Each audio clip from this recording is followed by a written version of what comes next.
अस्सलामुअलैकुम dear students. आज हम चैप्टर नंबर 4 के जो इम्पोर्टेंट प्रॉब्लम और न्यूमेरिकल्स हैं, मतलब एग्जांपल हैं, आज हम उनको सॉल्व करेंगे।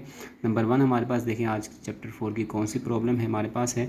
अ man is pushing a wheelbarrow on a horizontal ground. एक आदमी क्या कर रहा है, एक व्हील बैरो है, उसको क्या कर रहा है, व्हील बैरो को पुश कर रहा है हॉरिजॉन्टल ग्राउंड पर with the force of 300 Newton, 300 Newton की फोर्स के साथ। ठीक है, making an angle of 60 degree. इसका मतलब हमें 300 न्यूटन की फोर्स, हमें फोर्स दे दी, हमें एंगल दे दिया। एंगल को आपको पता है हम थीटा से डिनोट करते हैं, हमने थीटा एंगल लिख दिया। हमें कह रहे हैं find the horizontal and vertical component of the force. हम जानते हैं हॉरिजॉन्टल कंपोनेंट को हम एफ एक्स से शो करते हैं और वर्टिकल कंपोनेंट को हम एफ वाई से शो करते हैं। हमें एफ एक्स और एफ वाई की वैल्यू फाइंड करनी है। तो हमने ये डेटा लिख दिया। उसके बाद हमने फॉर्मूले में क्या करना है, हमारे पास ये फॉर्मूला है। ठीक है, फॉर्मूले में हमने क्या किया, हमने लिख दिया हॉरिजॉन्टल हमारे पास फॉर्मूला है F X equal F cos theta, F Y equal vertical F sine theta. ठीक है, तो हमने यहाँ पर क्या किया, F X is equal to F आपको गिवन है 30 मतलब 300 मल्टीप्लाई बाय कोस 60। कोस 60 लिखा, कोस 60 आपके पास आप कैलकुलेटर में चेक करें 0.5 आएगा। ठीक है, इसको आप मल्टीप्लाई कर दें 300 से तो आपके पास आंसर आ जाएगा 150 न्यूटन। आपके पास एफ एक्स कंपोनेंट आ गया। इसके बाद हमारे पास कंपोनेंट है एफ वाई वाला। एफ वाई हमारे पास क्या है, एफ साइन थीटा। एफ आपके पास 300 मल्टीप्लाई साइन 60, साइन 60 हमारे पास है 0.866। इसको आप इससे मल्टीप्लाई करवाएं, आपके पास आंसर आ जाएगा 259.8 न्यूटन। तो बस ये छोटा सा क्वेश्चन था, उम्मीद करते हैं आपको समझ आ गया होगा। इसके बाद हमारे पास क्वेश्चन है, a car drive tighten the nut of wheel using 20 cm long spanner by exerting a force of 300 Newton.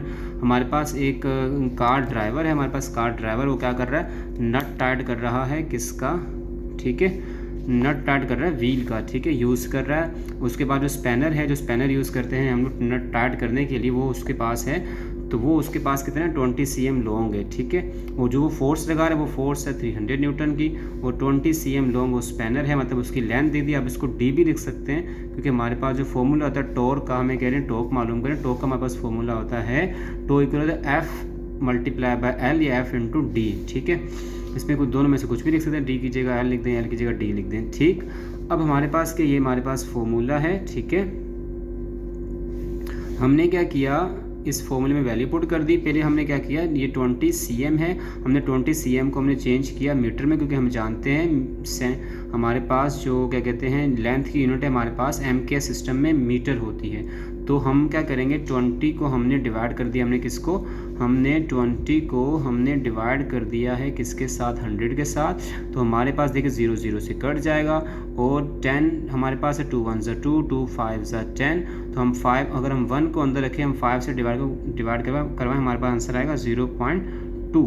तो 5 to the 10 होगा, 0.2 मीटर हमारे पास आंसर आ जाएगा। ठीक है, हम क्या करेंगे, हम जब 300 को 0.2 से हम जब मल्टीप्लाई करवाएंगे तो हमारे पास आंसर क्या आएगा, हमारे पास आंसर आएगा 60।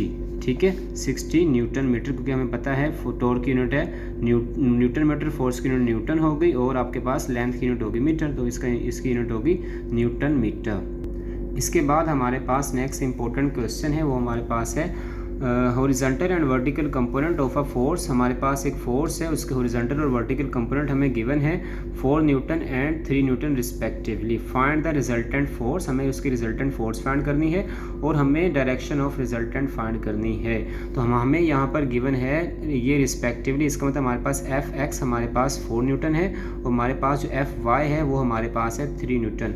हमें रिजल्टेंट फोर्स एफ फाइंड करनी है, और थीटा उसकी डायरेक्शन हम थीटा से ही फाइंड कर सकते हैं, तो हम उसकी डायरेक्शन फाइंड करेंगे, मेन उसका एंगल मालूम करेंगे। तो हमारे पास जो उसका फॉर्मूला है, हमारे पास दोनों का फॉर्मूला हमारे पास क्या है, हमारे पास दोनों का फॉर्मूला है F root F square X plus F square Y. ठीक है, तो हम इन दोनों की वैल्यू हमें गिवन है, इनका स्क्वायर करके इनको सोल्व करेंगे, और थीटा निकालेंगे tan inverse F Y upon F X से। ठीक हो गया। अब हमने सबसे पहले क्या किया, हमने इसका मैग्नीट्यूड फाइंड किया एफ का।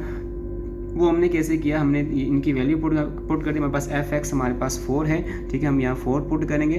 ठीक है, और यहाँ हमारे पास क्या है, 3 है।